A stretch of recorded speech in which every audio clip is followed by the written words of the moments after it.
Oh yeah, live back in action, attacking your speakers from the field to the bleachers. This is the Power 32 podcast alongside my main man, Mr. Primetime 313 David Dale in the house. I am the sports prophet, ready to rock and roll another hour of Power NFL. That's what we do on this show. If you love NFL, if you love football, this is the show to listen to. That's what it's all about. That's what I'm telling you, man. Tell your friends about it. If you ain't got any friends, go to a bar, make some friends. Go to Jamba Juice, make some friends. Just go Right. go socialize with some people, make some friends. Listen to Power 32 together. Prime, it's good medicine for everybody. Absolutely, every week. And as we start off everything here, it's on the Power 32 podcast here. It's actually been like 70 degrees or so the last couple of days. We got big thunderstorms coming in tonight, but what's the weather like down there, man?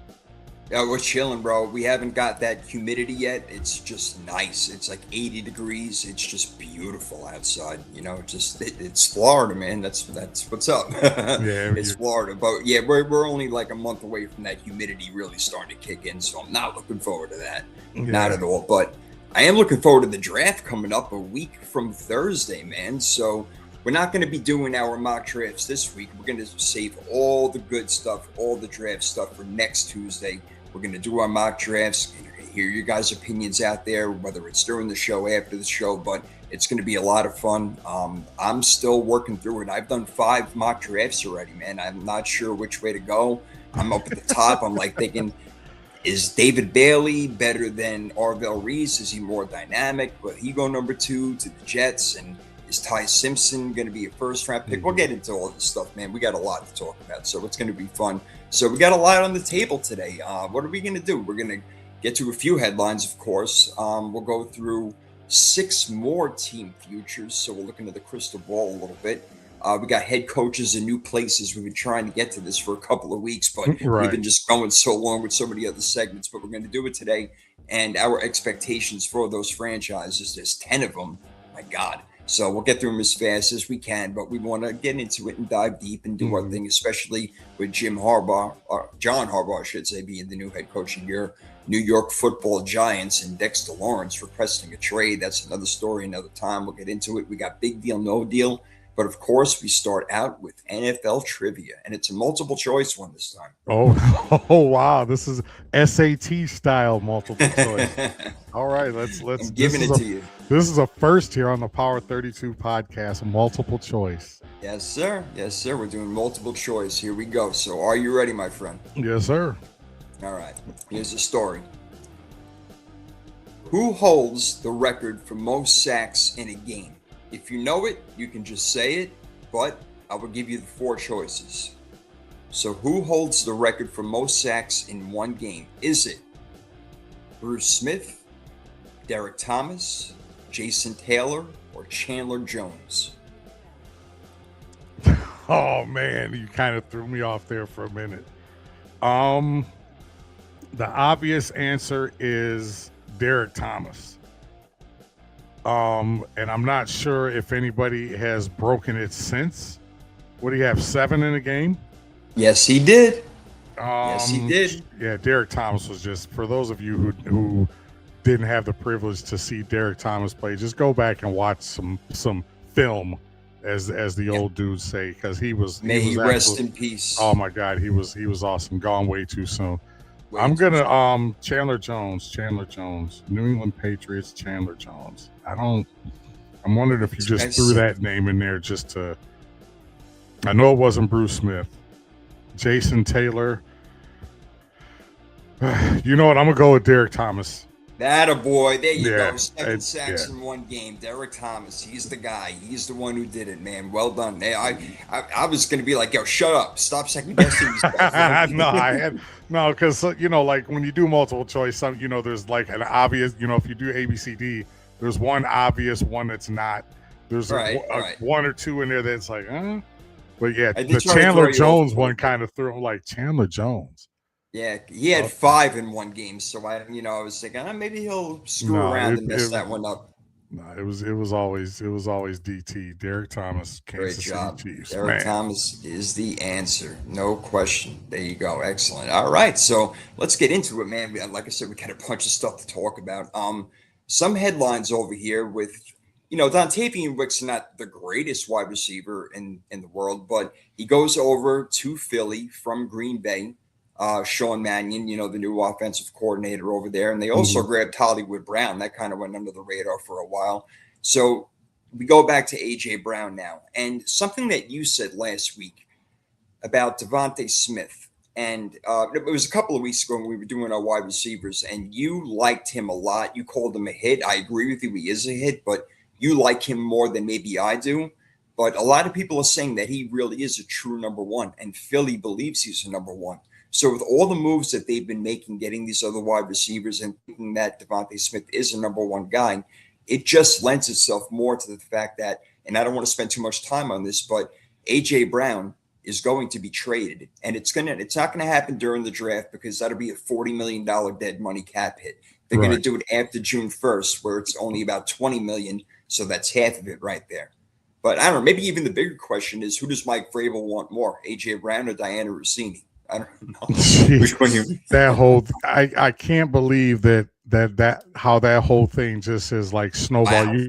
Usually, she officially resigned from the Athletics. She sent her letter of Yeah, she resignation, did. so she's no longer employed with them because she says she doesn't want to stand up to all the scrutiny and everything. And for those in the know, that this is not the first time that she's actually been accused of something like this. There was an Mm. issue a few years back with the Commanders, kind of a similar situation, and a couple of instances here and there since. So this is not anything new to her. But um, if you're Mike Vrabel and the Patriots, and you want to kind of sustain what you've done, you want to build on what you did last year. I think one of the only ways to do that is to go out and get yourself a big time playmaker. And for those of people out there that say, well, AJ Brown's a crybaby, he's always demanding the ball, this, that, and the other. Well, when he gets the ball, good things happen.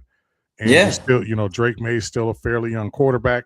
They have some young guys on that team, and to have a veteran like AJ Brown be able to come in and kind of work with some of the younger guys, he can not only improve your number one, but he's the kind of guy that could potentially, if he's in his right mindset, improve your entire wide receiver room. So if I'm Mike Vrabel, I'm not going to say I would give the farm for AJ Brown, because there are still a couple of good wide receivers in the draft. Not saying that the Patriots will get there, but they are 30 plus million over the cap, Hmm. at this time. So they have the money to spend. It just depends on how much capital they're willing to give up and how much money they're willing to pay him, which is always the case, when you're talking about trades or free agency. So depending on what they want to give up, if Mike Vrabel wants him that bad, they'll give up a first and a third or something like that, and end up paying him. That's the key, though. Profit, don't you think? It's not even what the trade haul is for him; it's how much they're going to end up paying him when it's all said and done. Yeah, I mean, he has that contract with Philly that he's getting paid, what, 33 million or whatever it Which is is, a which is lot. going to a ton of money. And Philly may have to eat some of that contract. That's a Mm-hmm. possibility that may have to factor into the equation. We'll see. But the Patriots seem like the front runner to get AJ Brown, and that would be pretty scary because hey, they went to the Super Bowl last year. I know they had a lot of good breaks, but you add a receiver like that to your squad, yeah, no doubt. With Drake May, who was the runner up for the MVP, yeah, really good things can happen. So I'm curious to see what happens with that, but we're going to have to wait till probably after June 1st to find out. My next question to you is, do you think Ty Simpson is a first round quarterback? Now, maybe not necessarily your own grade on him, but do you think he'll go in the first round? Do you think a team will trade back in or somebody will take him late? Yeah, maybe even early. Well, the thing with Ty Simpson, and I've watched more Alabama games than I care to admit. When you watch him during the game, I mean, he's not the biggest guy in the world, but he's mobile. He's got a hell of an arm, and he's made some. I've seen him made some really really good throws. I mean, into tight windows, which is one of the knocks on Fernando Mendoza, is that Mm-hmm. if you watch his tape, he really doesn't make a lot of tight window throws. But that's a lot of that has to do with the type of defenses that they played against. Would I draft him in the first round? There's still a handful of teams out there that are very desperate for quarterbacks. And at this time, I would say yes. I could see him as a first round, not even necessarily because he deserves a first round grade.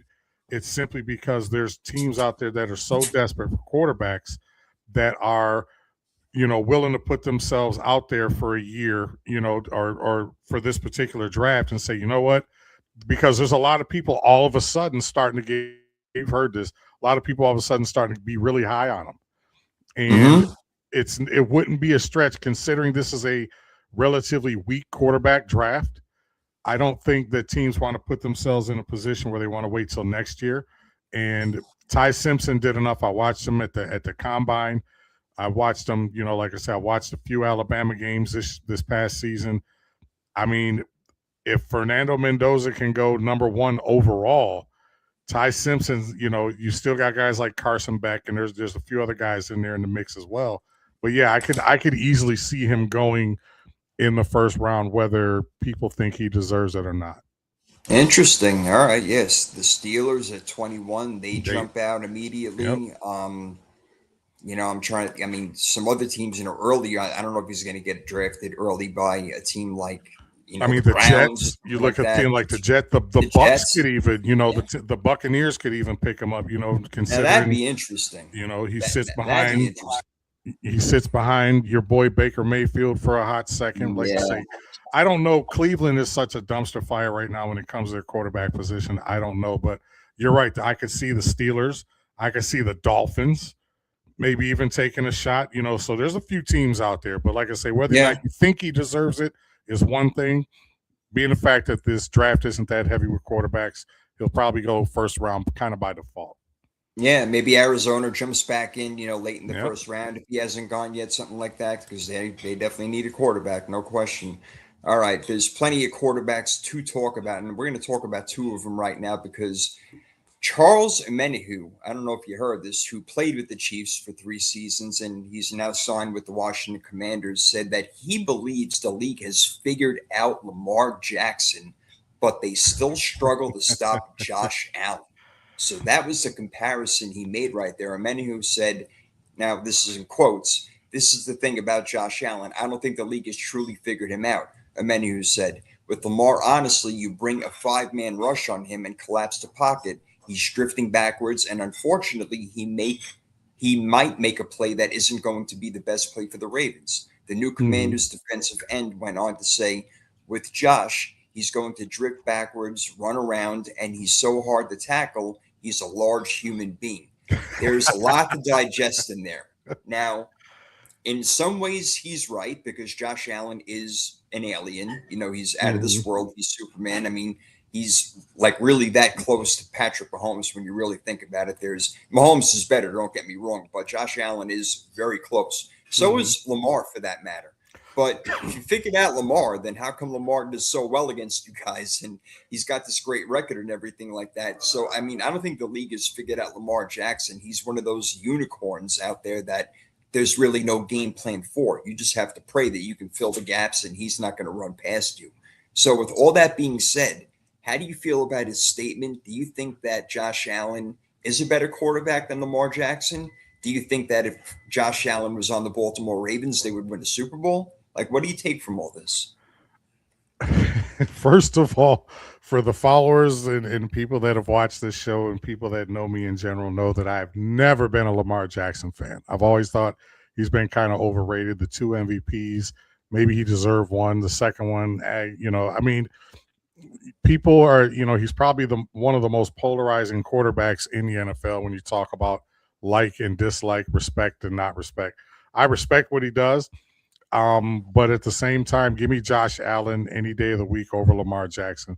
And I agree. I think the statement, the size difference, you start there. Josh Allen has a better arm than Lamar Jackson. He's more accurate. He makes better decisions. He's bigger. He's stronger. And like your boy said, he's just a large human being. Josh Allen, he's big country, hay baling, cow tipping son of a gun who's hard to bring down. But I think the biggest thing that to me that separates the two is the decision making. We've seen in the playoffs do some very questionable things when the pressure gets to him, not necessarily the pressure of the moment, but we're talking pass rush pressure. Yeah. And I think whereas Josh Allen is able to kind of navigate mentally around certain pressures and certain situations in games, I still think Lamar is trying to figure that out. And until he figures that out, I think he'll continue to kind of flounder in the playoffs. A lot like Justin Herbert. Justin Herbert is at the point where he still hasn't mentally figured out how to navigate through these big games. But I would take Josh Allen 7 days a week, all day, every day over Lamar Jackson just because of the intangibles. Now, Lamar Jackson's probably faster. You know, and let's face it, he is. Every team's got problems with mobile quarterbacks. So I say, oh well, this team can't. You know, every team's got a problem with a mobile quarterback, but it's the decision making and all those other intangibles that I just mentioned to me that's what separates Josh from Lamar. You see, Josh is just as effective as Lamar running the football. Like you said, it's just that Lamar is certainly a lot faster and it looks a lot prettier on the field. There you go. You hit it right on it. You know, so it might look a lot better, but the effectiveness is pretty much right there. And I think a big thing that Josh Allen has going for him into the future is that he's a better pocket passer than Lamar Jackson is. Now, Lamar Jackson can't throw from the pocket. Let's not get it twisted. He's a good quarterback. He's a really good quarterback. He's a great quarterback. All right, he really is. I mean, as he's two-time MVP, you could have won 3 of them. But the fact remains is that as he gets slower and relies on his legs less and less, which is already starting to happen. We saw it even last year. He's not going to be a 1,000-yard rusher every year anymore, and that takes away from that offense right there. So he's going to have to be that pocket passer and learn how to throw from the pocket more often than not. And the fact that he's not a big guy is going to hurt him, I think, down in the future. You know, he's not 6'5". He doesn't weigh 225 pounds. You know, he's relatively on the smaller side when it comes to quarterbacks. He's not a small guy, don't get me wrong, but, you know, his build, you know, you kind of worry about a little bit. So I thought that was really interesting from Charles Omenihu right there. Both great quarterbacks. Still think that, you know, Patrick Mahomes is probably number 1, but Josh Allen, not too far behind, man. I think you can agree in the chat and the people that are watching this later on or watching it right now, I think everybody can agree that the debate for number 2 during this era of Patrick Mahomes is going to go on and on and on and on. So Patrick Mahomes is number 1. It's like, okay, so now who's the second best? You got your Lamar people and you have your Josh Allen people, and I just happen to be a Josh Allen person for the reasons that you stated and the reasons that I stated. I think it's just he's an overall better quarterback. Do you think that Josh Allen could one day surpass Patrick Mahomes if he wins a couple of Super Bowls and a couple of more MVPs? Do you think that people would start looking at him as maybe the better quarterback? That's the only way. He's got to win. And that's why I always talk about the overhype with Lamar. Lamar hasn't won a damn thing. They've both won the same amount of Super Bowls. Sam Darnold, we said it last. Sam Darnold has won more Super Bowls than Josh Allen and Lamar Jackson combined, and Joe Burrow for that matter. If you want to throw JB in the mix, sorry, he's catching strays, but yeah. Either one of them, in order for either one of them to even be put in the conversation, you have to at least get one, if not multiple, to even allow yourself to have that legitimate conversation. All right, makes sense. Well done right there. I like it. All right, so yeah, more to come on that, no question. We got still a lot of stuff to do today. So there was a little bit of news in there, not much else. CJ Stroud getting extended. You know, we'll see if they get him more weapons in the draft. Again, we'll go over our mock draft. And when we do have our mock draft, we're going to have a little competition. The draft rules are going to be you get 5 points if you get a bullseye. You get 3 points if you drafted the player. All right, let's say you pick Mekhi Lemon to go 13 to the Rams, but a different team drafts him at 13. You'll get 3 points. And then you get 2 points if you get the position correct. So if you get, let's say Jordan Tyson at wide receiver, you pick him, but Kyle Lemon, throw him back in there. He's the one who goes. You get a couple of points because you got the position right. So we'll go over that again next week, and that'll be a lot of fun. But right now, we got to get to big deal and no deal. Hey, it's right. Big deal or no deal. brought to you by the Power 32 podcast. This is the segment of the show where we present several scenarios to the prophet, and he tells us whether it is a big deal or no deal. And here's one that is kind of, I won't say near and dear to my heart, but since it's divisionally related, and I think you as a 49ers fan can kind of feel the same heartbreak as this particular team, since it's been a while since either of these teams have won a championship. So everybody says that, well, not everybody, but I have talked to a few people that say that if Dallas has a big draft, a good draft, this could put them right back in the hunt and possibly Super Bowl contention. So my question to you is, if Dallas misses the playoffs again in 2026, is this a big deal or no deal? That's a tremendous deal because the NFC is, I mean, look, they got some good teams in there, but there are some teams teetering on whether or not they're going to be playoff teams or not. And the Cowboys got the 12th and the 20th pick, I believe, in the draft. So they can really stock up. You know, they got Quinnen Williams last year. Also, they bring in Rashawn Gary. So they got good players and they got good defense. We know they can score. George Pickens is coming back on that franchise tag, making a whole bunch of money. You got, CeeDee Lamb. Let's see how their running game goes. But Dak is, he plays like an MVP. He's just not going to win MVP because the defense keeps letting him down. So if the defense can pop up and do something this year, we're looking at a different Dallas Cowboy team. I think that they need to make the playoffs this year in the division, which they can actually win, because Philly looks like they're maybe taking a turn on the downslope. The Giants aren't there yet. And Washington, we really don't know what to expect. Yeah, I agree with that. And this is you talk about your teams to watch and your teams that, kind of have a lot riding on this season. If they nail those first two, that 12 and 20 in the draft, if they nail those, this could put Dallas right back in the hunt. And like you say, as long as they still got Dak, CD, George Pickens, I mean, they can do some damage in the NFC East. So I agree with you 100% there. Right now, I'm looking at the Cowboys working on their backfield. Maybe they get a Mansour Delaney from LSU, the cornerback, and then I'm looking at this Dylan Thieneman from your favorite college in the world, Oregon. Love your Oregon guys over there. So, they do got to work on their defensive backfield, but I think that they should concentrate on defense in the first round with the 12th and 20th pick. Well, and here, not to spend a lot of time on Dallas or in general without giving a whole bunch of stuff away, if there's one sleeper defensive back that people need to pay attention to, it's Emmanuel McNeil-Warren out of Toledo. Yeah. And being up here. Isn't he a safety? What's that? Yes. And the guy is almost 6'4". He's 200 pounds. You talk about a unicorn in the backfield. And being, from up here, we catch a lot of MAC games and stuff like that. And I watched, I think, 3 Toledo games this year, because usually they'll have MAC on Tuesday night during the college football season. There's nothing else on. Once the Power 32 podcast goes off the air, don't want to interrupt that. But yeah, Emmanuel McNeil-Warren, keep an eye out. He's a guy that was initially expected to be like a 3rd or 4th round, and there's some mocks out there, and I won't give away a whole bunch right now, but there's some mocks out there that have him like a 1st round pick. So keep an eye out for that.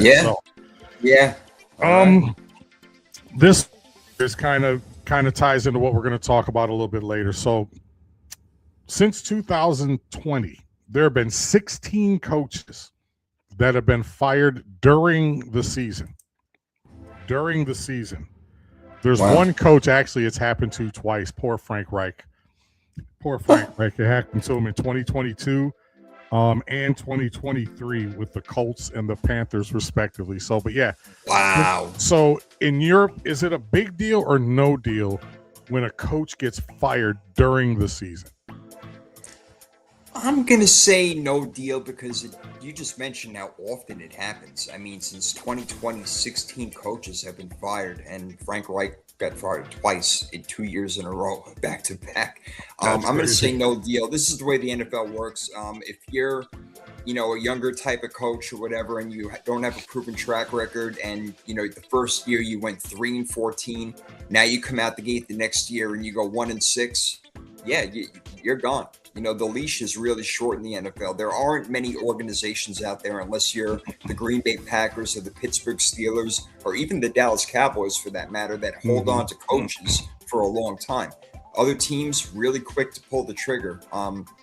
So I don't think it's that big of a deal given the way that the NFL is being structured, the way that it works, and the fact that if a team is not gelling with the head coach and, you have your captain speaking to upper management about it and saying, listen, we need this guy to go in order for us to gel as a team and maybe make a comeback this year, you have to listen to him.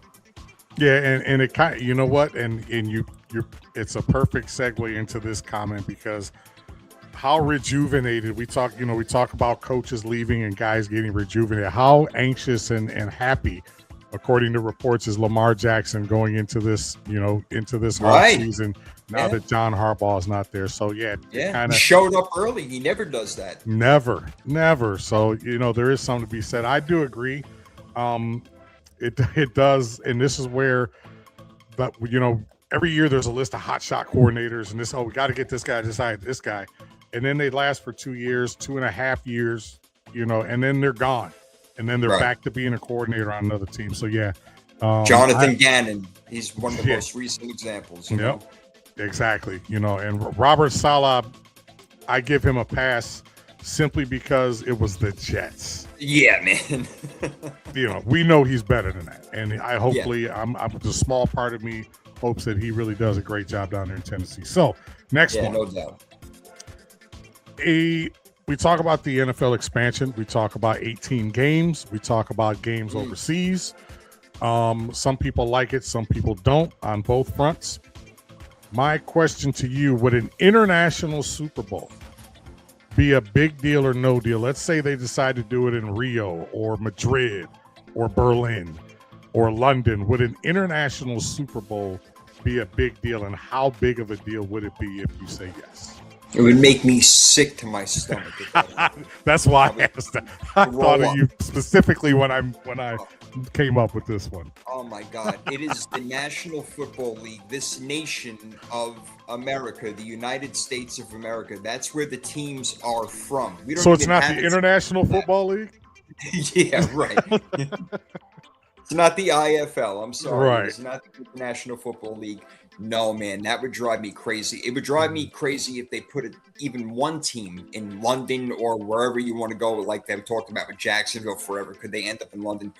That would drive me crazy. An international Super Bowl would be a punch in the face to the American people and the people who pay money, their hard-earned money, to go and want to go to the Super Bowl and get that chance to do that, bring their kids to this once-in-a-lifetime event, and it's going to go be played in, nothing against Venezuela, but I'm just throwing Venezuela out there. Like, what are we doing over here? Caracas, downtown Caracas. Can you imagine?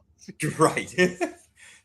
I mean, come on, man. What are you going to play it in Australia? You already got the 49ers going to Australia. Leave them the hell alone. Come on. You know what, though, Prophet? It would be, from a money standpoint, I think it would be absolutely huge. Not saying it would be, I mean, financially, it would be a big deal. And we talked a few weeks back about how we felt that the average person was getting priced out of the Super Bowls with their, $1,000 pizzas and their $500 hamburgers and, $17,000 tickets and stuff like that. But I think it would be, even though a gut punch is probably the perfect way to describe it, I do think that it would be a big, big deal financially and from a marketing standpoint. But yeah, I'm with you. Kind of keep it, and no offense to anybody else. You have soccer. Yeah, right. No offense. Give us our football. We'll keep our football at home, and you guys can keep going with Real Madrid and Manchester United and all those other ones. So yeah, I kind of agree with you there. Yeah, man. No way. Next one is the fact that Sean McDermott didn't get hired in this coaching cycle. Is that a big deal or no deal to you? No, I don't think that's a big deal. I think that he's a guy who needs a year off. He's been with the Bills for such a long time. I think 9 seasons maybe it was. I'm not sure off the top of my head, but he was with the Bills for a while, and things weren't going well for him, over the past couple of years. He's a defensive guy, and the defense was not showing up. They weren't making the right decisions, which is not all on him. You got to look at, of course, the front office for things like that. But he did have a say in it, Sean McDermott. So while I think that he's a really good head coach and he will coach again, he's not 89 years old. He's going to coach football again because there's going to be a spot open for him. There's going to be 7 to 10 coaching jobs open again next year, just like there is every single year. And Sean McDermott is going to be one of those candidates out there. But yeah, let him take a year off, regroup, refresh, even get a chance to make a decision as to where he wants to go next. He may have a lot of suitors out there. So no big deal. A lot of coaches do this. Even Mike Tomlin's taking a year off. I believe he'll be back in the NFL in 2027. So here, quick side question to that. Going into next season, you're a team that's floundering, New York Jets, and you're looking for a coach. Do you go with Sean McDermott or Mike Tomlin? I'd go Mike Tomlin in a heartbeat. Absolutely. He's he relates to the players better. He's just a consistent guy. It's no nonsense with him, but at the same time, you can get along with him. He's one of those kind of like perfect blends of head coaches, and he's got a great track record. I know it's only one Super Bowl over 18 years, but to never have a losing record and to get into the playoffs basically year in and year out with subpar quarterback play, especially over the past 8 years since Roethlisberger has been gone, or even longer than that, it's pretty amazing what he's done. So I would take Mike Tomlin, no doubt. As we say, what's up, Mr. McNiner in the house. What's going on, McNiner? How you doing? And one more quick side note. Antonio Brown eligible for the Hall of Fame, yes or no? Antonio Brown Hall of Fame, he'll never get in the Hall of Fame. There you go. All right. I was hoping you said that. Never. And last one. This is one I'm glad McNiner's here for this one because I would love to hear his side on this. This is a fun one. Let's hypothetically, I love doing hypotheticals in Big Deal or No Deal. Let's say hypothetically the NFL decided to go divisionless. Huh. So remember, I don't know if you remember back when the Big Ten in college football didn't have divisions. A lot of colleges that had a lot of teams in the conference didn't have divisions. It was just 1 through 10, 1 through whatever, deal with the top 2 teams, fight out for the conference title, blah, blah, blah. What if the NFL decided to go divisionless? Would that be a big deal or no deal? Cool with that. Because anybody can play anybody. I'm cool with that. I like that, man. Let the best teams, no matter where they are, no matter where they're playing, no matter what division they might be in. Absolutely, man. I'm all for it because I even juxtapose that to fantasy football in a way where, if you want to find out who the real champion actually is in fantasy football, do rotisserie style, which is just find out who's got the most points at the end of the season. That's your best money. Quiet. My dog is barking. So just find out who's got the most points at the end of the season. Because when you go head to head, you can go up against a guy who scores 96 points that week and you scored 101, or something like that. So I think divisionless, while it's probably not going to happen because they make their money off of it in different ways, I would be totally cool with that, man. Just have an AFC, NFC, put your top 7 teams in. We're good to go. And, I like that. This is McNiner this is exactly, and you said it, and this is exactly what I was thinking when I came up with this. Like the NBA, the NFC, AFC, it would keep the teams that shouldn't make the playoffs from making the playoffs. Not just because you happen to be, and then I think too, it would reward the better, how many times we've seen a team that's won 10, 11 games, 12 games, and they're like the 5th seed. That could happen in a divisionless whatever, but at least after that, now you would have you could end up with 7, double-digit teams, where a team like 9 and 8 barely hanging on like the Pittsburgh Steelers. Look at the Carolina Panthers last year. The Carolina Panthers that wouldn't happen at 8 and 9. I don't think that would happen. The last game of the season against the New Orleans Saints, who were a 6 and 11 team. Come on, give me a break. So yeah, that's a big part of it. Teams that don't deserve to get in are getting in when you'd rather see better matchups, and you get these cruddy quarterbacks in there, and I don't like that. So I'm down with the divisionless thing, man. Just go AFC, NFC, man. Let's have it. I'm all about it. Absolutely. And that was Big Deal or No Deal, brought to you by the Power 32 podcast. Great stuff as always, my friend. As always. Much fun. I love whatever you come up with, man. Every week, I love it, man. I like you keep me on my toes. I don't know what's coming. It's a lot of fun, and you always got good questions. I don't know how you keep coming up with this stuff, man, but it's great. I love it. I I love appreciate it. it. I love it. Yeah, we got more to do over here, man. We're gonna do our head coaching. So we got head coaches in new places, some first year head coaches. We want to talk about that. We're looking at the crystal ball a little bit later. We'll see how much time we got left if we want to get into other stuff. But again, next week, major mock draft action, man. We're going to be going absolutely freaking nuts. We're going to have a great time doing that. And then Thursday night, me and Prime are throwing it back and forth, maybe doing a live draft. It's possible. We'll see. We'll see. We'll keep you guys updated on that. Yeah, we'll definitely keep you guys posted on that. I think I believe we did it one last year, and yeah, we did. It actually went, I think, to like midnight.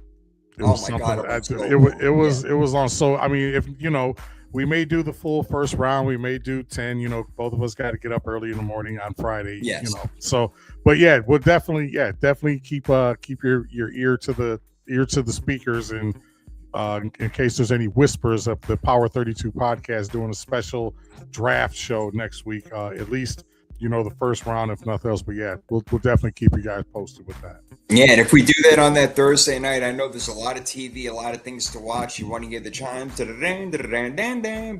we got you covered over here. We'll be covering the entire thing. It'll be a lot of fun. So you can get your picks in there. We can have our own mock drafts if you want. You guys you think it's going to go number 2, number 3, number 6, number 7, whatever it's going to be. But it'll be a good time. Me and Prime are ready to rock and roll. So, all right, let's get into this. We've been trying to do this for like 2 weeks. So let's get into the head coaches' first year expectations. So we have some new head coaches in the league, first times, and we have some other guys like John Harbaugh, who's going to your New York Giants. All right. He's been a head coach of the Baltimore Ravens for almost 2 decades already, won a Super Bowl, perennial playoff type of team, likes the run game, likes defense. Giants got a pretty good defense right now. We'll see what they do in the draft. But Prime, I want you to take this. It's your team. A lot of it comes down to, can Jackson Dart play ball? Despite going 4-8, he did show signs of improvement at times last year.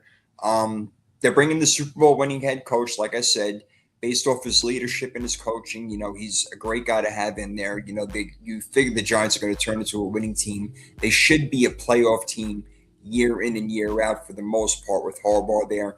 And if you hit on Jackson Dart, that's yet to be seen. And I want to get your opinion on that as we go through John Harbaugh and what you think is going to happen in his first year.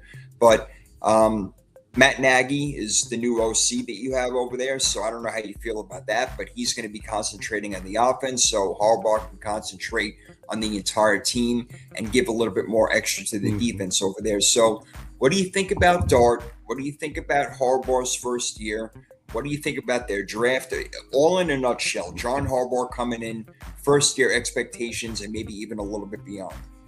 Well, the first thing is, if let's just broad, 30,000 foot view, if we go like 9-8 next season, I think that would be a big shot of adrenaline for Giants fans. If you go 9-8, it shows that the team is moving in the right direction. It shows that Jackson Dart. I'm not gonna come out here and say that I think Jackson Dart is a franchise quarterback. I'm not sold on him. I'm not. I'm worried about his size. I'm worried about his recklessness. He reminds me like a Johnny Manziel type that makes better decisions off the field and makes better. I'm just saying from a size. Johnny Manziel played with that reckless abandon, disregard for his body, gunslinger, this, that, and the other. And you're going to find out very quickly in the NFL that type of thing is not going to last.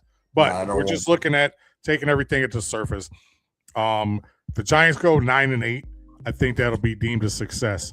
If you go to the next level, you talk about the defense. John Harbaugh will be able to concentrate on defense and special teams, which is what he does. Matt Nagy, for all the crap that guy gets, he's still a pretty good coordinator. And considering that there wasn't too many other guys out there that you were going to get, the fact that you were able to get Matt Nagy on your staff and be able to develop Jackson Dart. You mentioned it. The entire key to all of this is going to be if Jackson Dart can stay healthy, and B, if he is indeed even close to the franchise quarterback that the Giants hope. We talked That's about it. Scatterbo and Tracy in the running game. We talk about Malik Neighbors in the receiving game. I still think there's room for improvement there in the receiving room. Defensively, they are what they are. I'm hoping to God that they get whatever worked out with Dexter Lawrence. But Yep. if the Giants can go 9-8 and Jackson Dart can stay healthy, then now you're talking about really, really, really true excitement and something that we haven't had, being a Giants fan in a long, long time, even going back to the days of Eli when, and I mentioned the stat, this probably 6 months ago, that since like 2000, the Giants have only had like 6 or 7 seasons, something like that, where they were like 500 or better, had double-digit wins or something like that. So it's not like they're a perennial juggernaut. But No. in that defense, they haven't had a coach like John Harbaugh either. So if anybody's going to turn this thing around, it's going to be John Harbaugh. And we shall see if that does happen. I believe that it will. We'll see how quickly it does happen. Well, John Harbaugh went to the Giants. He left the Ravens, and that's where we go next, where Jesse Minter gets his first shot at being a head coach in the NFL. Came over from the Chargers, where he was working with John's brother, Jim, all right, at the head coach for LA. So the Ravens will get back to concentrating on defense, as that's, new head coach Jesse Minter's niche. Declan Doyle is going to take over as the team's OC. So Minter can give, the defense more attention. We'll see what they do in the draft. The question is what happens with Lamar if he doesn't get a contract offer that his mother doesn't like, because apparently she's she's the agent. So we'll see what happens with that. But, they need to get more weapons on offense. That's clear. Lamar Jackson has not been given a lot of weapons on offense. They've always had a pretty good running game, but that was in large part due to him being such a threat running the ball as well. So it's going to be interesting to see how things go with Lamar as he gets a little bit older. But this is more about Jesse Minter and him coming in, being a defensive guy, trying to instill that back in the Baltimore Ravens, that 2000 team that was unbelievable. I'm not saying they're going to get there, but that's, of course, what they're striving for. What do you think Jesse Minter does with the Ravens in year one and going a little bit beyond?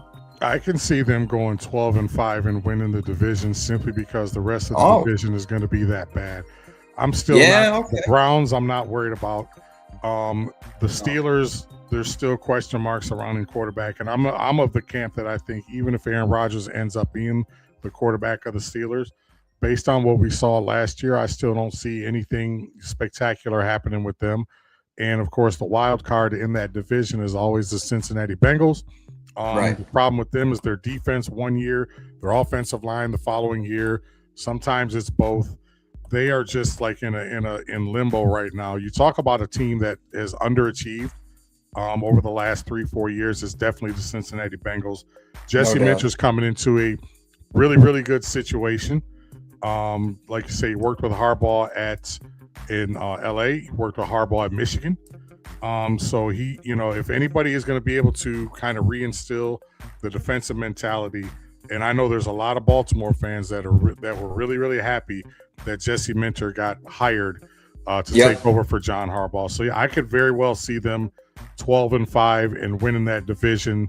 Of course, that could change when we see what the actual schedules are going into next year. But right now, a division win in his first season would be setting them on the right track for success, going forward the next couple of years, because we don't know what's going to happen with Lamar. It seems like we just went through this a few years ago with him. It just seems like yesterday we were having these same discussions about him and his contract. Same thing with Dak.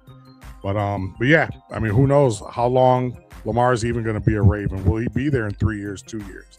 So that's a big question. It's going to have a lot to do with the long-term success. But as far as next year, I could easily see them winning the division and being a top 2-3 seed in the playoffs. Well, he definitely made a good point about them winning the division. Even like you said, if Aaron Rodgers goes to Pittsburgh, which I do think that he's got to make a decision probably within the next 9 days before the draft comes. They did bring in Michael Pittman Jr. I do like that to go next to DK Metcalf. So they got a little bit more playmaking ability over there. But I'm with you. Cincinnati, it's like, nah, they let up too many points. And the Cleveland Browns can't score points. So there you go. So it looks like Baltimore's going to win that division most likely. And Jesse Minter will get a little, steam going in his first year as head coach of the Baltimore Ravens. Staying in that division, we go to the Pittsburgh Steelers and a proven head coach in Mike McCarthy, who has won a Super Bowl. It was way back when, about 16 years ago, with the Green Bay Packers. But I expect new head coach Mike McCarthy to draw up favorable plays on offense, while Patrick Graham's taking over the defensive game plan to try to get that defense back on track and what it used to be. If Aaron Rodgers does come back, I do believe they can make the playoffs. I don't think that they're scaring anybody, but they potentially can make the playoffs, catch lightning in a bottle. I mentioned getting Michael Pittman to go across from DK Metcalf. I like that a lot. But McCarthy is a proven head coach. He has coached in Green Bay and Dallas. Those are two of the hardest places to coach and two of the more legendary type franchises. And now he's going to Pittsburgh, which is another one. I mean, those are like three of the top 4 or 5 franchises. Right. It's unbelievable. So he's wanted, and people know that he's a really good head coach. He had a lot of success in Dallas. Now, not necessarily in the playoffs, obviously, but they were winning 12, 13 games year after year. So I think that he could be an upgrade, not from Mike Tomlin necessarily, but maybe for the offense to start getting going a little bit. Now, Aaron Rodgers is not the long-term solution. Are they going to do something in this year's draft with Ty Simpson? I don't know, but I do think that Mike McCarthy can get this offense moving a little bit, but I worry about the defense, which he really doesn't have anything to do with. Well,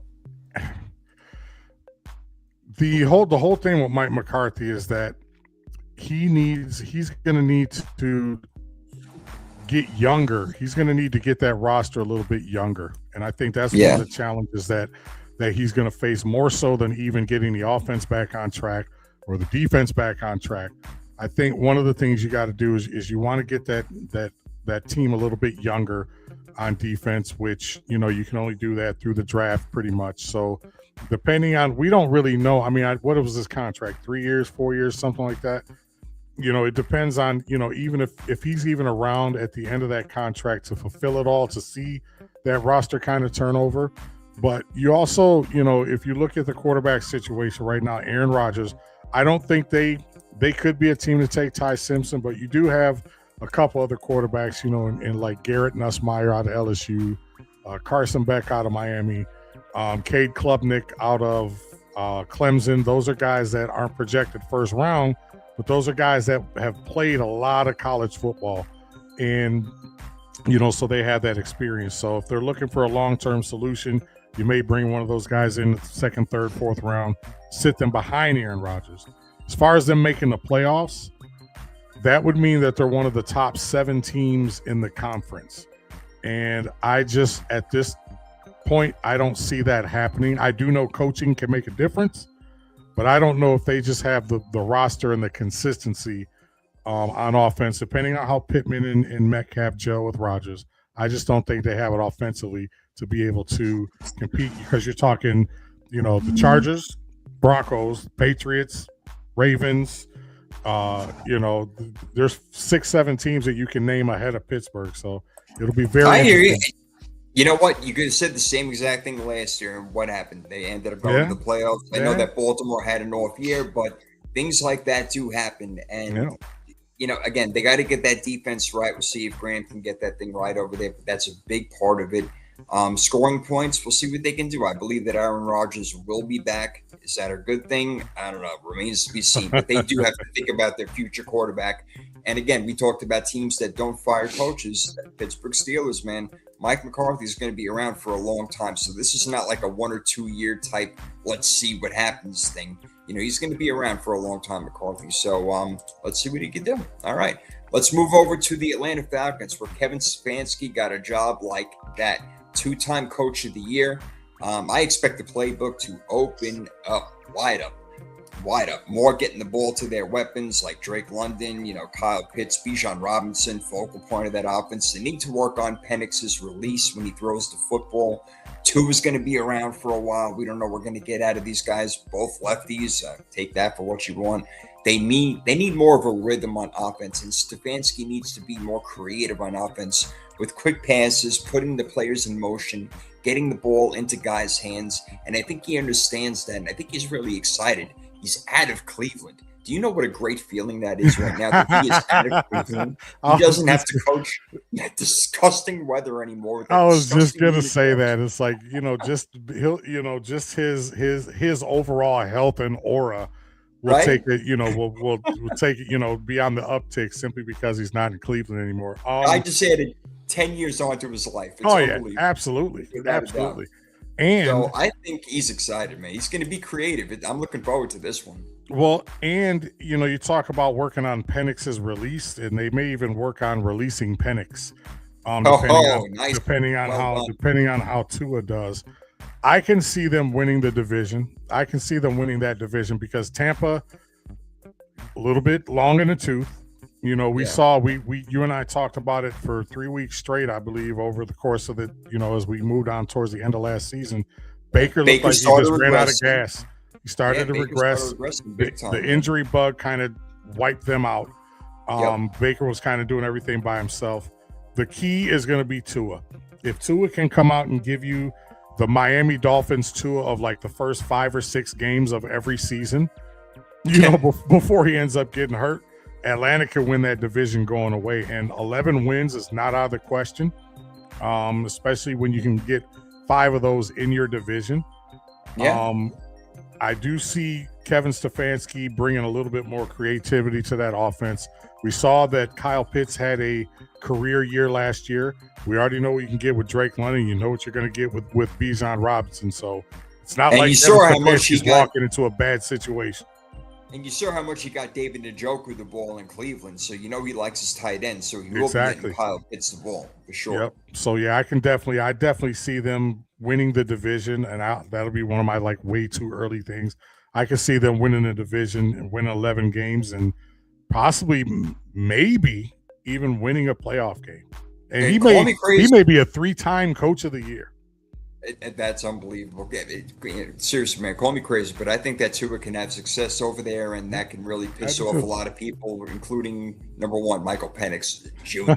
Yep. See what happens with that one. All right, let's keep it rolling over here. We have the Tennessee Titans. My boy, my man, Robert Saleh, back for his second stint as head coach. First time with the Jets. Nobody wants to do that. Forget about that whole chapter of his life. We erased that. Again, showed what he can do with the 49ers last year, turning that defense around with people you've never heard of in your entire life. If I mentioned that defense, you wouldn't know if they were an accountant or a football player. No idea.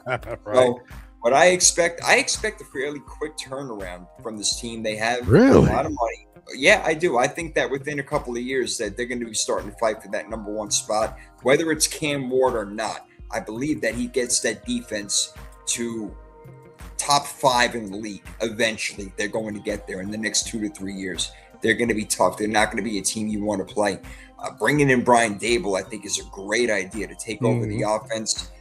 He's really, really good in my opinion, as long as he's an OC, not a head coach, and you can attest to that being a Giants fan. So I think that within a couple of years, they're going to be contenders in the AFC South. Not right now, but what we will see this year out of Robert Saleh and Brian Dable and the Tennessee Titans as a whole is that they are going to get better. And that's all you can ask. If you can see improvement from this team and they can even win 7 or 8 games, all right, and be competitive, that's a good thing. That'll give them momentum going into next year. Yeah, and I got them winning. I got them at 7-10. I got them. Yeah, that 7. Right I got them at 7-10. My biggest concern is the offense, as far as not necessarily you got Brian Dable running the offense, which is great, but you don't have. We just don't know about Cam Ward. Cam Ward it's just he's got all the gifts, he's got the tools, and you look at. I don't mean to cut you off, and you look in last year, and he made some really good plays, but his numbers were terrible. But do you say he's because he had no help whatsoever? I mean, he really had no help on offense. Well, and that's kind of what I'm getting to is that you do have your $30 million man in Wan'Dale Robinson for what that's worth. I do think that they'll probably, depending on what happens in this draft, we think that they'll probably end up drafting somebody like Jeremiah Love to kind of solidify your running back position for the next, 5, 6, 7 years, whatever the case. But my biggest concern with them is going to be kind of like we talk about the Raiders and kind of like what we talk about with like the Steelers. Just where's the offense? Where are the points going to come from? Your defense is going to be solid because we all know what your boy can do. But the offense is going to be the biggest concern going into next season. And this is a team that a lot of people are going to be paying attention to during the draft. And I'm going to be one of those people. Be very interested to see which direction they go, whether it's a very offensive heavy draft or it's a very defensive heavy draft.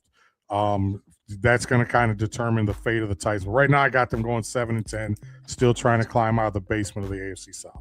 Yeah, teams that are bad on offense rely on their defense to put them in good scoring positions to at least get field goals and things like that. So, yeah, you never really want that. That's not a good recipe for success right there. You don't like that to happen. So, all right, we'll see what happens with the Tennessee Titans. We got a few more teams to go over here as we got the new coaches in new places. And the next one coming from the Green Bay Packers, Jeff Hafley, going to the Miami Dolphins, where he just caught a real raw deal. They better not fire this guy in the next couple of years. It is just not fair. I mean, I like Malik Willis, but they gave away Jalen Waddle. Their best wide was gone. They don't have the personnel to win enough games to be playoff bound. They have too many holes. Devon Achane is the only threat on the entire offense. Malik Willis, again, just given such a raw deal as these teams' resources are so limited. It is unbelievable.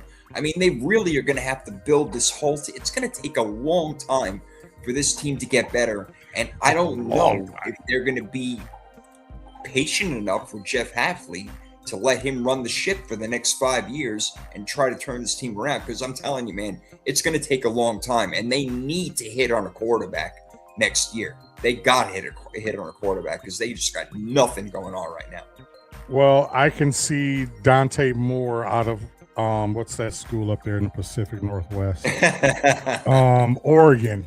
I can see. Well, and if you talk about, this is a year that the Miami Dolphins just kind of have to navigate through and get it through their heads. You're only going to win 3-4 games. I mean, do you think so? I don't even think they're going to win a game. I swear to God. They could be like the Jets. 0-16 team. 0-17. The first 0-17 team in the freaking history of the league. This can actually happen. They can lose the Jets twice. This team is bad. This is a bad team, man. It is. It's horrible. But if you're a Dolphins fan, on the bright side of that, all the dead money, the $175, $180 million dead money that you have this year, next year, your projected cap space, before the bump, because it goes up to like 328, 327, something like that next year, you're in prime, you're 130, 140 million over the cap.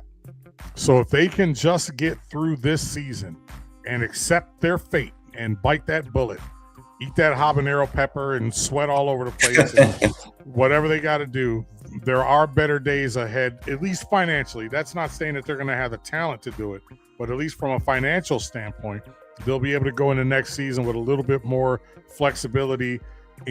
But you're right, the quarterback has to be the number one thing on their mind going into next year. Malik Willis is a bridge quarterback. We know it. I think he knows it. He doesn't care as long as his check don't bounce. So it's going to be a very bad year for the Miami Dolphins. 4-13 at best. Jeez, I'll take the under on that one. I'm telling you, man. I have no faith in this team whatsoever. I really don't. But I do have faith in their division foe, who you mentioned, Sean McDermott, earlier, and his replacement is Joe Brady, who has been with the team. So Coach Brady will basically be Josh Allen's puppet. Whatever Josh Allen tells him to do, that's exactly what's going to happen. So whatever Josh wants, that's what Josh gets. So Brady just had, I think it was his 15th birthday last week. So happy birthday to him. He needs to learn.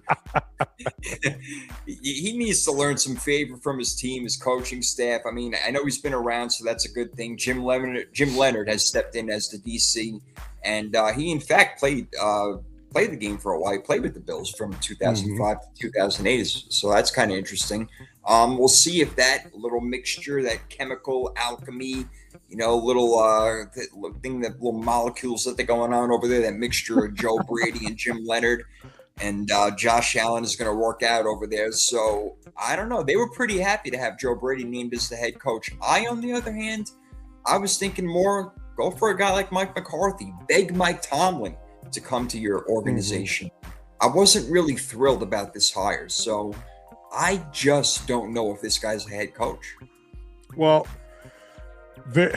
I think in the case of the Buffalo Bills, when you have a quarterback like Josh Allen, I don't really think the emphasis is really on the coach as much, because you have such an alien, as you like to call Josh Allen. So I think that, he's so good, Josh Allen is that he's going to make you look good regardless of who, your coaching pedigree.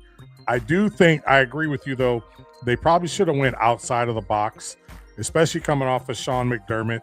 Do you really want to, kind of keep that same vibe? But you also mentioned that this probably had Josh Allen, and we talked about this when it happened.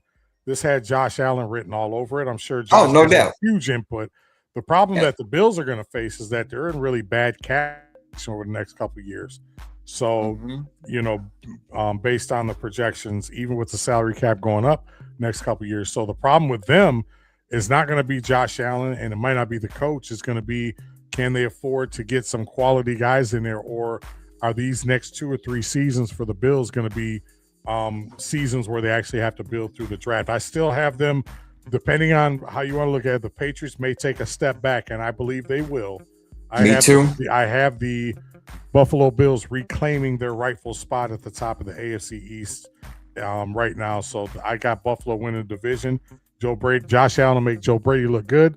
Buffalo will be happy until they get in the second round of playoffs and maybe lose again. Buffalo, we talked about this a little bit last week, and maybe it was the week before, but they're a team that can really use home field advantage, having teams have to go through Buffalo to get to the Super Bowl. That's something they should really strive for this year. So let's see if first time head coach Joe Brady can get the job done. So the Brady Bunch in Buffalo. Don't start that. There's going to be t-shirts and towels all over the place.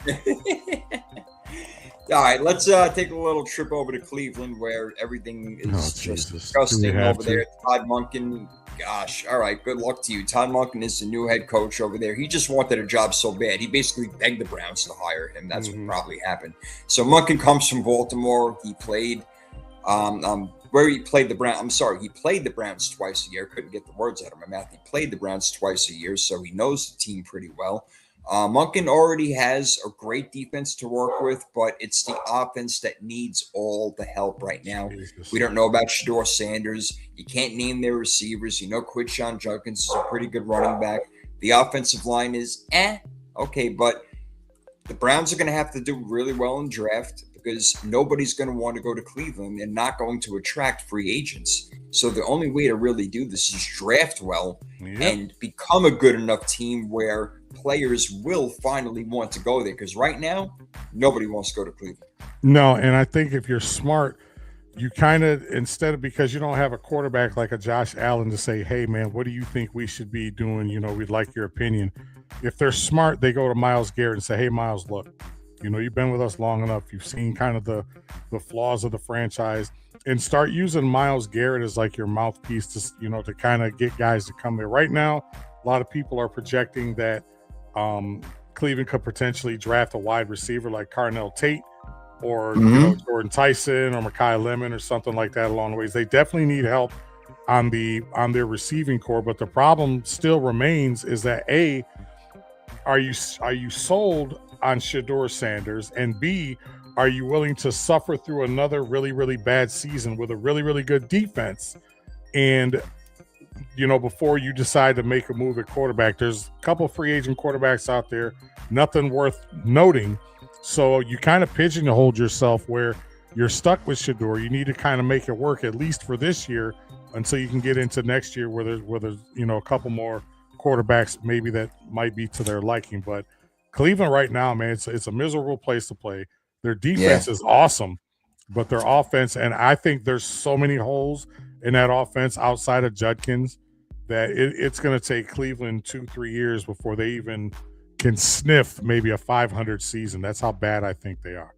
No doubt. It may take longer than that. I'm with you. I don't see good things for Cleveland at all. It really does not look good for them. I can go on, but they've been a bad team for a long time, and there's a lot of reasons why, and those reasons are still around. All right. I mean, they freaking left at one point and went to Baltimore, and then they begged them to bring him back for some stupid reason, and they kept the name Cleveland Browns. It should have been the Cleveland Dogs. That would have been better. But all right, Cleveland Browns again, whatever. All right, we got a couple more teams over here. Next one is the Las Vegas Raiders with first-time head coach Klint Kubiak, who came over from Seattle. He's got potential to turn the team around. They brought in a lot of new players. The Raiders couldn't score last season. Their final scores looked like baseball scores or hockey scores. Terrible. But Kubiak has a lot of work ahead of him. There's no doubt about it. But they have the first overall pick. I don't know if Fernando Mendoza is going to be a hit or not. If you ask me, honestly, I would say he's not going to be a hit. I don't think he's going to hit. But they're going to pick him anyway, and they're going to try their best to get the best out of him. They got a stud tight end. They got a running back in the making. They grabbed Tyler Linderbaum along with defensive guys like Nakobe Dean and Quay Walker, Kwity Paye. And, so they brought in a lot of guys. And Kirk Cousins probably to start the season at quarterback and let Fernando Mendoza learn what he can from a professional like Cousins. And what he'll learn more than anything is how to make a shitload of money from Kirk Cousins. So that's why I'm laughing, because if nothing else, if Kirk Cousins isn't good for anything else, he's going to sit that young man to the side and say, hey, look, man, I went to Michigan State, not Michigan, not the real one. I went to the fake one, and look what I've done. You too. Hey, you know what we're going to see after Kirk Cousins retires? We're going to see him like on those remember the old infomercials where the guy would be standing there and there's like the green screen of the yacht in the background. You too can, be a millionaire just like me. Buy my book or buy my CDs or buy my tapes or my MP3. And Kirk Cousins, if nothing else, he's going to teach that young man how to make a lot of money. But long story short, I could see them maybe 6-7 games. The problem is that they play in a really good division with teams that you and I think are leaps and bounds ahead of them just in their own division. So it's going to be a chore for them, for Klint Kubiak going into his first year to kind of navigate that. Who knows what the future holds with the Raiders, but next year is going to be, if they win 6-7 games and at least kind of be able to finish some of these games, get out of the baseball scores like you mentioned. I think that'll be a plus for Raiders fans. Plus, they need a true fan base. You're playing in Vegas. There are a bunch of transplants and people that just go to the game because it's there. And, I never thought that was a good move in the first place, but it's another topic for another show.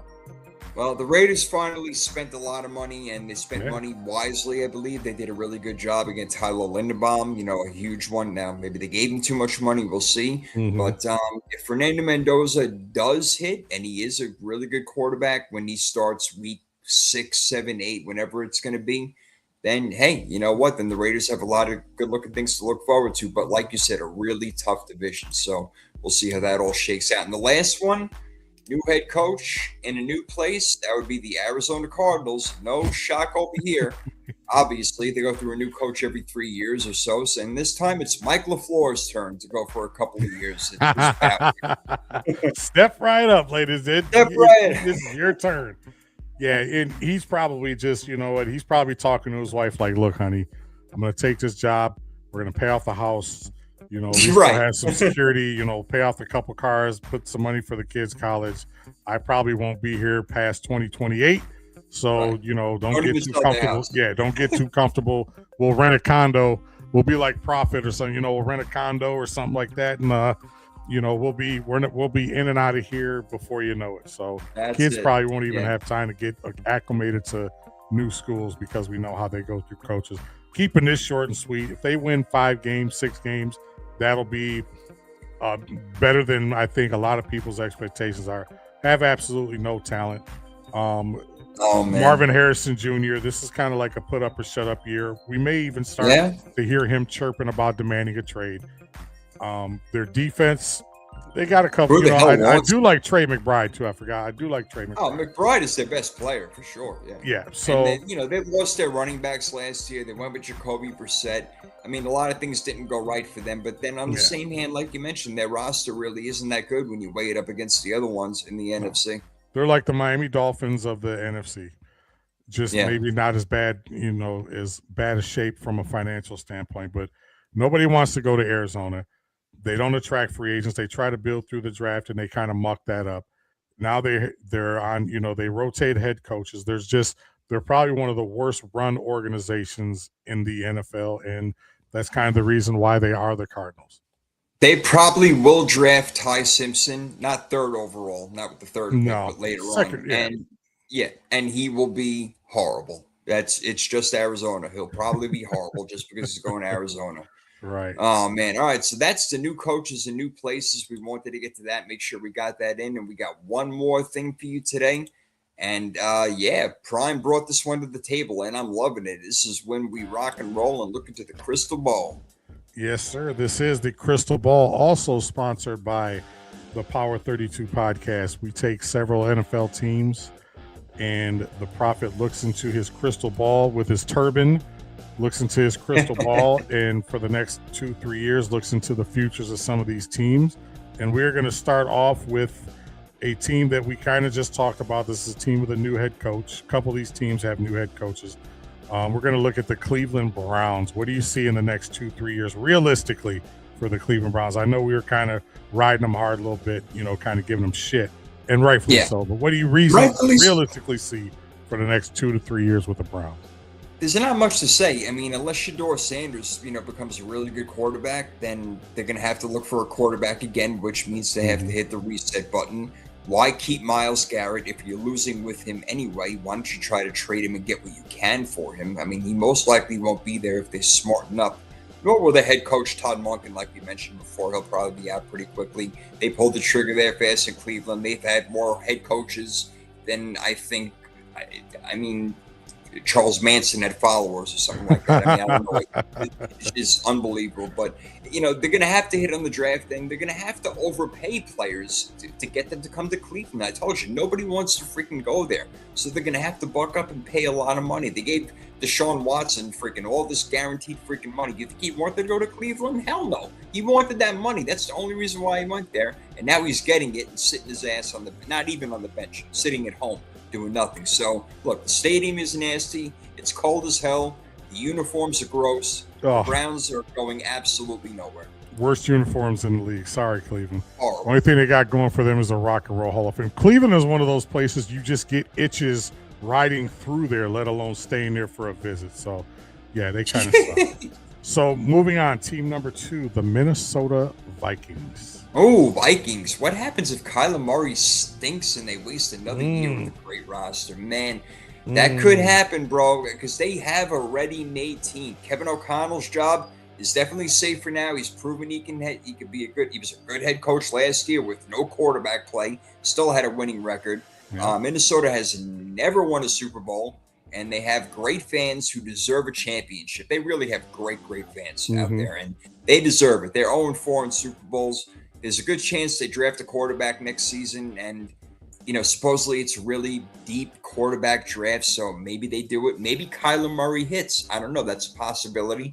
Maybe this is his revival, his second go-around, his Sam Darnold type of thing where he steps up and becomes the leader of this team. But what I think would be really interesting with the Vikings, if they want to get real smart, how's this one for you?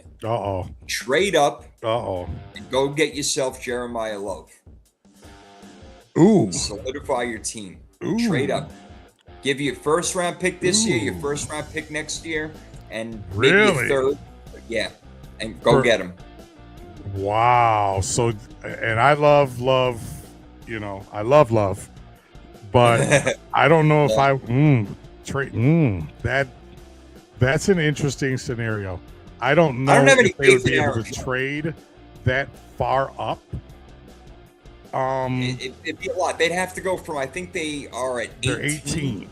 Yeah, 18. Okay. Yep. They're 18 right now, and that would be a very now that you mention that, there's probably going to be 17 other teams, 16 other teams looking like, damn, well, if that is even a possibility, what do we do? Maybe we could, because there's a lot of people that say from an offensive standpoint, he's the best player in the draft. And there's some other people that I've talked to that say he's the best player in the draft, period. So we'll see. Yeah. We'll see. Again, running backs don't go that often in the first round and very high, but he's one that probably will. It'll be interesting to see. But Minnesota, I think the future is pretty good. I think they'll hit on a quarterback one way or another. And I'm kind of rooting for Kyler Murray over here. Have your second go around. You learned a couple of things. You're out of my division, so I don't care about it anymore. So go ahead and play ball, man. And if not, for the little fella. That little guy. Such a cute little guy. Little guy.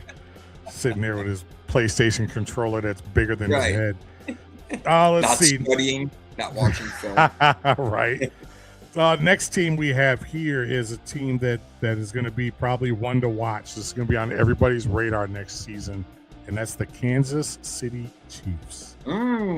What does the crystal ball say about the Chiefs?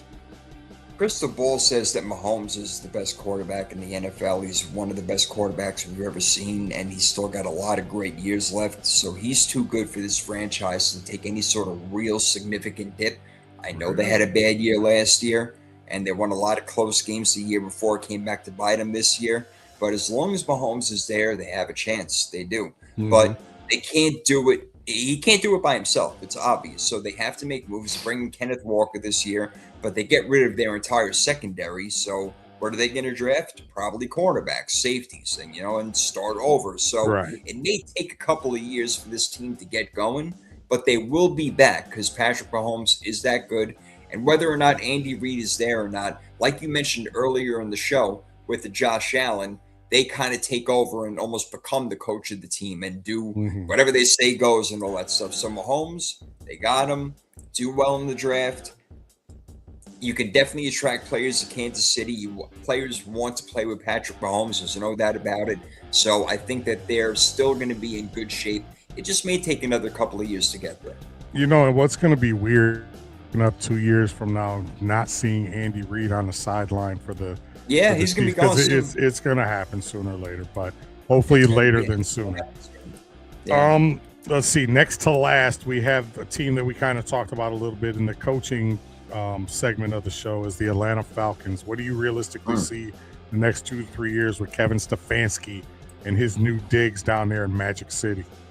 Yeah, I don't love Stefanski, but he definitely is a good coach. You don't become a 2-time coach of the year by accident. So they have weapons. They got a good play caller now, and with Stefanski, this team is still really good quarterback play away from being really relevant in a team that you talk about that say, oh, they can make a run. I don't think Tua and Penix are the answer. If they keep missing the playoffs, guys like Drake London and Bijan Robinson are going to want out of Atlanta. They're just going to say, just get me out of here. I want to win. I'll get paid anyway wherever I go. It doesn't matter. But the Falcons haven't been good for almost a decade now since they got blown out in the second half against the Patriots in that Super Bowl. They really haven't been good. The fans can turn on this team real bad. They need Deion Sanders and NC Hammer to come out of the tunnel, man. Like Dirty Bird with Jamal Anderson and Andre Rison and wow. Because it's they do have players and they have a better defense than people think. It's just the quarterback play is what's been holding them back. Yeah, and I agree. And by the way, their defense, a lot's going to ride on what the hell's been going on with James Pierce and all his legal situations that he's been having over the last couple months. And to your point too, I think when you look at the Falcons real quick, the Falcons are the team, their studs on offense are younger. Atlanta, their offense is pretty young. So it's very young. As Philly gets older, as the Lions get older, as the Packers, well, they are what they are. But as a lot of these teams are the Rams, with Stafford, a lot of these teams get a little bit older. That kind of falls into an advantage for the Falcons because their guys, as these other guys come and go, these guys for Atlanta are kind of getting into their prime. But to what you stated too about the whole look, man, we need to win or we're going to end up losing a bunch of these guys. So As it's going to happen, yeah. Kevin Stefanski to me is walking into a really, really good situation next year, and I'm going to be kind of side eyeing the Atlanta Falcons to kind of pay attention, see what's going on For with them. sure. So, For and sure. last but not least, a team near and dear to my heart, the Dallas Cowboys, and we kind of touched on them a little bit earlier. The Dallas Cowboys, what's in store the next 2-3 years, and is Brian Schottenheimer going to be there to see all this through? Yeah, I think Schotty's going to be around. Jerry Jones doesn't fire people too quickly. He likes to keep them around and give them a chance. So I think Jerry is probably seeing the light at the end of the tunnel. God forbid, knock on wood, let him live another 100 years, please, and keep entertaining us and doing what you're doing and being great for the NFL. But I think that he knows that it's time to spend as much money as possible over the next 2-3 years or whatever it's going to be, because he knows his time is running out as Cowboys owner. Not his life, but as Cowboys owner and GM. As much as he wants to do it, he's not going to be able to do it forever. The guy's already 116 years old. He can't do it forever, right? But, man, he's got such an ego. Like, I mean, he'll do whatever it takes to win a Super Bowl. It's unbelievable.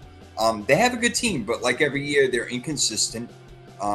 They always have a pretty good offense, but it's the defense you worry about. So if the defense can start playing some good football, and I think they may be able to turn it around, they made some moves like we talked about before. If they draft well with their 12th and 20th pick, this team could be dangerous in the next 3 years, because Dak, people don't realize Dak is going into his 9th year now, I think, right? Yes. Yeah, so he's getting there. So he's got maybe another, 4-year window where, he's got a legit shot at being at the top of his game. So I think that the Cowboys will find a way to work them way back into relevancy. Does that mean a Super Bowl? Probably not, but I think that they will get better. Yeah, I agree 100%. And this is the year to start the beginning of like that 4-year window that you mentioned about Dak still being Dak. You got 2 picks in the first round. You definitely need to hit on both of them, not just one. You need to hit on both of those picks. And I think if they can get like Caleb Downs, like that safety. Caleb won't be there. You don't think so? Because safeties don't get drafted very high. Usually they're not in the top 10. But what's that head coach in New York, and who was his favorite player when he was That's involved? True. Yeah, he loves safeties. John Harbaugh. Absolutely right. So I mean, but I think that Dallas could be a big turnaround team. They have the talent on offense. Defensively, they could shore themselves up a little bit, which is important that they absolutely hit on these 2 first-round picks, even if they went both defense. So, but yeah, Dallas is going to be a team to watch, man. A lot of people there may be some very happy Cowboy fans in the near future, and that, ladies and gentlemen, concludes the crystal ball segment of the show. Prophet, good shit as always, my friend. Thank you, my friend. Fantastic questions. Always coming up with great stuff, man. Every week you do it, brother. Big deal, no deal. We got the crystal ball that you set up, and you answer all my crazy questions. I don't give you any heads up as to what I'm going to be asking you. I just ask you stuff, and you just come out with it, man. You do a great job, and I love doing the show with you, man. It's a lot of fun, and next week is going to be great. We're going to be doing our mock draft, so I'm going to have mine. You're going to have yours. We got our point system ready to go. 5 points if you get a direct hit. 3 points if you drafted the player in the right position but by a different team. So if Arizona picks Arvell Reese, but they picked him, they moved up a spot to get him for whatever reason, and you had Arvell Reese going second, you would still get the 3 points, and 2 points if you get the position correct. So we'll have a little fun with that. We'll have a little competition. So better make sure your mock draft is on point, bro. Hey, I'm probably not. What do you say? You're at your 5th right now? Yeah. I haven't overhauled my entire draft, but I have made probably 7 or 8 changes to a handful of positions. And by the way, ladies and gentlemen, if you're out there and you're interested, feel free to follow us on social media and give us your top 10, top 15 mock draft guys, or what you think is going to transpire next week as we get closer to the NFL draft. And as always, like, follow, subscribe. We're here each and every Tuesday night live in living color here on the Power 32 podcast. You don't have any friends, as Prophet likes to say, go out and make some friends, tell a friend, buy them a drink, sit down over dinner and discuss the Power 32 podcast. We couldn't do this without you, and we love each and every one of you. Thank each and every one of you each and every week for spending your hour plus with us on every Tuesday night. Well, I can't follow that, so all I got to say is God bless, thank you, and good night. It was another great show, and I can't wait to do it next week, man. The draft is coming, baby. We are here. It's all on, right, baby. Let's do this. We'll see you guys next Tuesday. Peace.